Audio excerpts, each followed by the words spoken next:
Hey there, my name is Sean, and this is Grit, True Stories That Matter. Grit is a weekly podcast about stories, the contemporary, personal narrative kind of story, and the people that craft and tell them.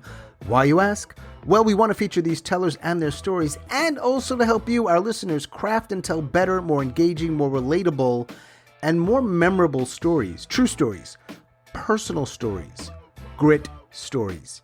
We're in the middle of season number 3, dedicated to grit talks and the best of. Today, we've got 2 stories from the Mental Health Happyish Hour, which is a virtual open mic. Story number 1 is by Tina McKenna. Tina lives up in upstate New York. I first met Tina. She was a teller at one of our 99-second story slams, and she not only told some stories there, but she ended up winning one of the slams and then winning the entire Grand Slam.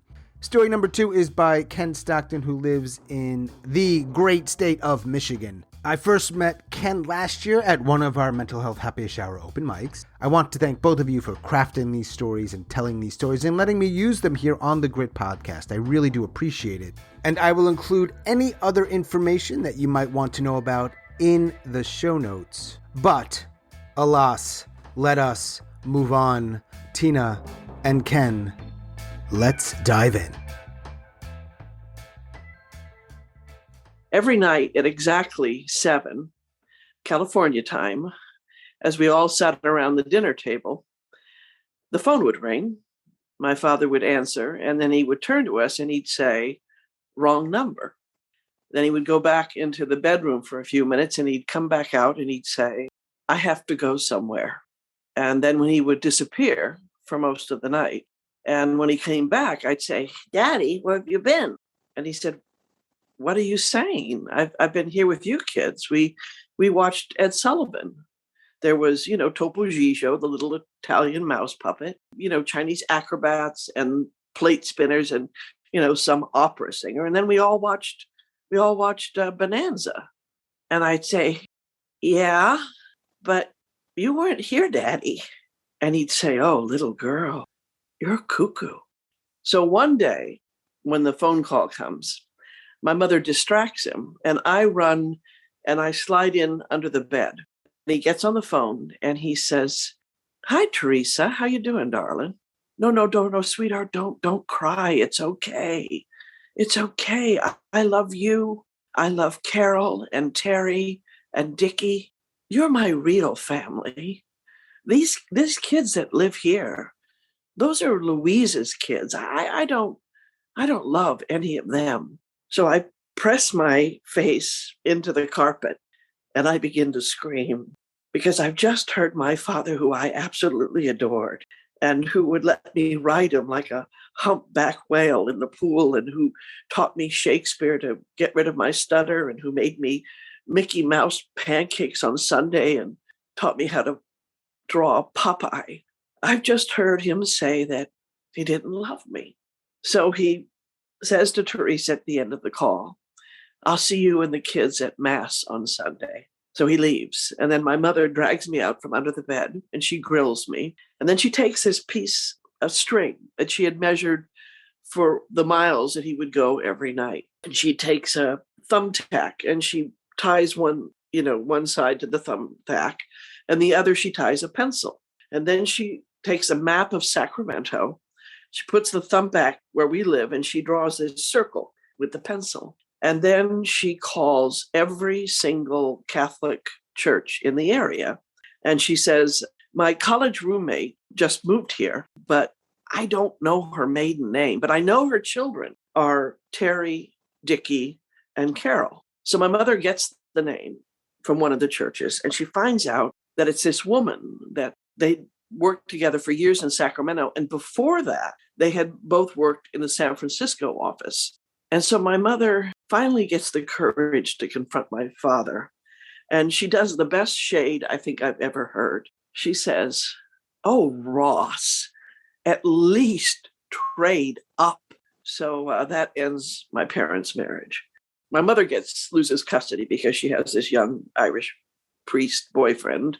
My father has custody. We live with him for several years. And then he never marries Teresa at that time. But after about 8 years, he finally marries her. And then shortly thereafter, he takes his own life.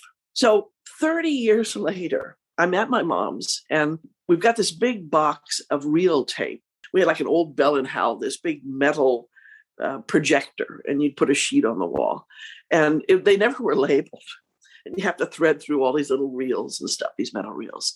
So my dad, he used to, thread them through and he'd start to play the tape. Then, it was always an AT&T golf tournament. And he'd say, oh, you kids don't want to see this golf tournament. And he just kept threading until he found something we'd want to see. So on one of the golf tournament reels, my mother decides to play through. And after about 20 seconds, it changes from the golf tournament to a 1950s ranch style home. There's the backyard, there's a kiddie pool, and there's two toddlers and a baby, and they're splashing around in the pool. And there's this woman in a seersucker sunsuit, and she's playing with them. Then she gets up and she switches places with the man holding the camera. He goes down and he plays with the kids for a while. Then he stands up and he turns around and he faces the camera, and it's my father. And I realized that Dickie and Carol and Terry were not my stepbrother and sisters. They were my half siblings, and that my father was their father. He had cut the tape for the golf tournament into little slices, and he had spliced them onto these reels of his real family. So my mother and I, we took the box and we put it back in the closet. We didn't watch anymore. And then we put the projector back, and we made a deal that we would never let my brothers know about my father's other family. And to this day, they still don't know that. And when my mother dies, my brother Ross goes in the closet. He gets out the tape and the projector, and he wants to take it. He says, he's going to transfer them to like VHS or whatever. And I don't have to worry about the secret because I know my brother Ross enough to know that he was never going to transfer those tapes. But every night for years at exactly 7 California time, wherever I was, I would call my stepmother. And when she would answer, I would hang up. Because even to this day, if the phone rings and I answer and there's silence, I am that little girl under the bed, hearing her father say that he didn't love her.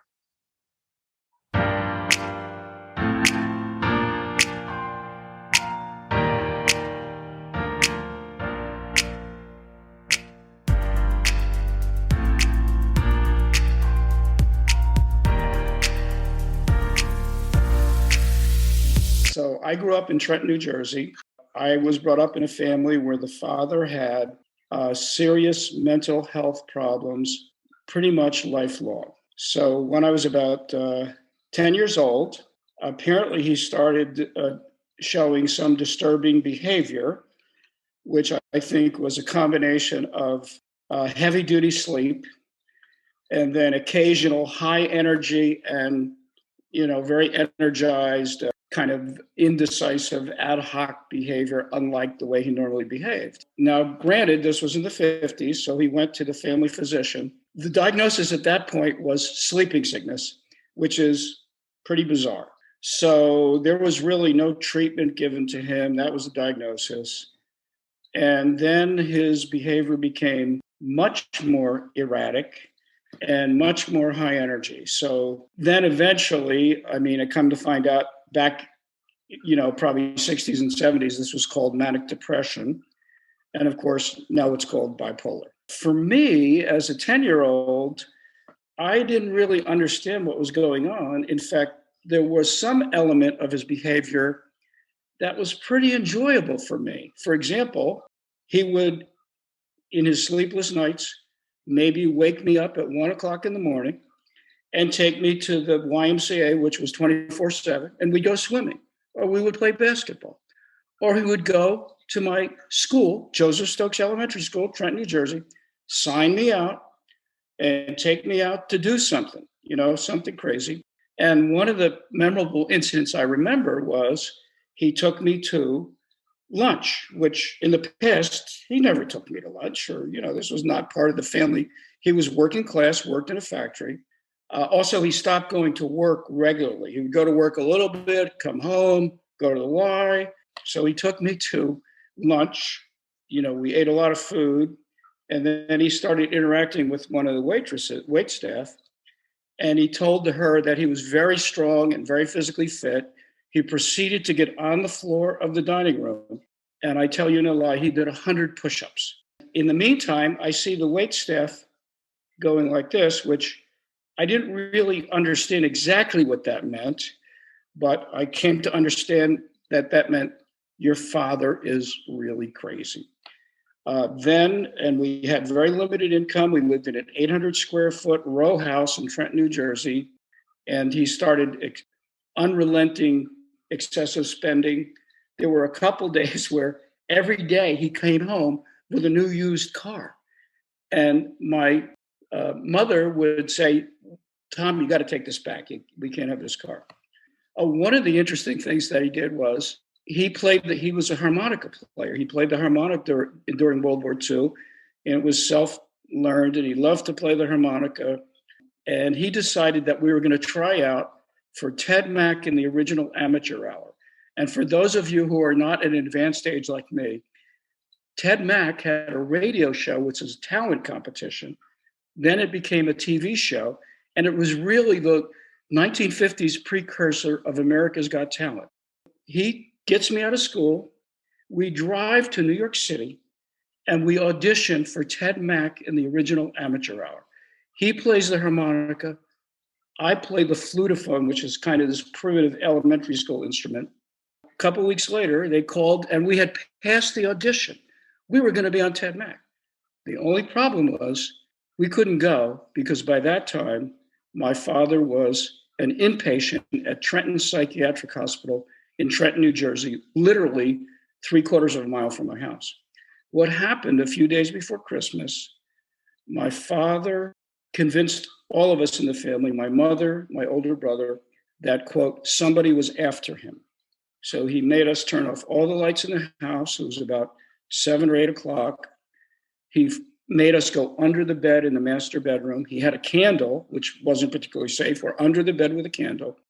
And as a 10-year-old, I still don't understand. And you believe your father. I believe him. Somebody's after my father. We have to turn out the lights. So finally, my mother understands that this is a serious problem and we're all at risk. And she calls the state police. The state police come, two in a squad car. They get my father.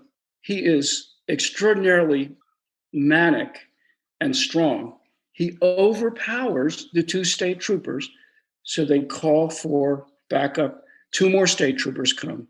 The bottom line is, as a 10-year-old, I observed my father being dragged out of the house by 4 state troopers. And I have a memory. I think they put him in a straitjacket. I think they handcuffed him and had him in a straitjacket. They drove him 3/4 of a mile up to Trenton Psychiatric. The context of Trenton Psychiatric Hospital was it was founded in 1848 by Dorothea Dix, who was an early advocate for mental health care. And she was very advanced. And this hospital was founded in 1848. However, the first superintendent at Psychiatric Hospital was a guy by the name of Dr. Cotton. And his belief about mental illness was that it was caused by systemic infections, usually of stomach things. So he actually would take patients, drag them into the operating room, take out their colons, take out their gallbladders, remove limbs, and the fatality rate, and this was going on from about 1910 to about 1930. When my father was admitted in the late 50s, early 60s, there were 4,000 patients, and it still was a house of horrors. My brother would not, and we had the ability to visit my father after about 3 weeks in the psychiatric hospital. And I agreed to go because I really missed my father. My brother wouldn't go. He was too fearful. And it was a scary place. I mean, it was a park-like setting and these beautiful architectural gems of buildings, but there were about 4,500 patients. When you walked past the buildings, the windows had bars on them. There were many human beings hanging out the windows as we walked by, begging for money, cigarettes and whatever. When you walked into the ward, it truly was a scene out of One Flew Over the Cuckoo's Nest. They painted the walls sort of army green. My father was dressed in green like a jumpsuit. Everybody was dressed in green. There was heavy smoking. And my father stayed there for 3 months, and he was administered electroshock treatment. And it was the primitive electroshock treatment, which is painful and horrible and whatever. And I can remember visiting my father on Sunday. You were allowed to visit him on Sunday for 2 or 3 hours. And it was scary because he was disengaged. His affect was real low and slow, and it was scary. Now, the good news is many patients who were admitted to Trenton Psychiatric never got out, or they never got out alive. He got out, and the other good thing was he never lost his job. But there was a reason he never lost his job, and that's because he had an inside connection to somebody in the ownership of the company. The good news is he got out, he continued to work, and he had a few more manic episodes. He was mostly moderately depressed most of his life. He had a few more manic episodes, and he lived a long life. He lived till he was 90. As he got older, the psychotropic medications were then used more frequently. He got on lithium, and he was much more balanced. When I look at that experience, it probably was one of the biggest traumas of my life. There was a lot of shame in those days, and there probably still is, when there's a family member that has mental illness. The person with mental illness is either blamed, or the family is blamed, or you cover it up. When you have a person with serious mental health issues in your family, it's contagious. That trauma is contagious, and we all suffered tremendously for decades as a result of having a mental health issue in our family, right? It was not to be diminished. I think the other lesson that I learned is that my father was dealt a very terrible hand in life. He had a serious health problem. And I look back and I think to myself, did he do the best he could do under the circumstances? And my answer to that is yes. I feel comfortable about saying yes. You know, the more we can do to have empathy and compassion and understanding of people who've been traumatized or people who have mental health issues, the better we all will be. Communities, families, partners of survivors and trauma victims.